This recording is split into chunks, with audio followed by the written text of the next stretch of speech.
Hi, I'm Nana. I'm 27 years old. I'm from Malaysia and I'm a housewife.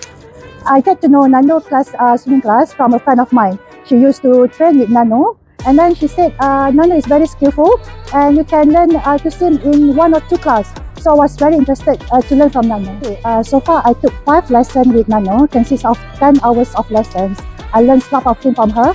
We learned about Superman swimming style, freestyle swimming, dog paddle swimming, straight kick, how to be in the water, how to float in the deep water, and so many more.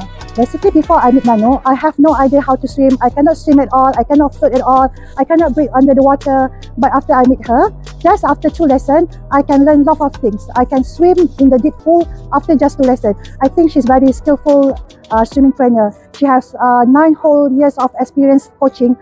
She's really good in what she's doing. She knows what she's doing.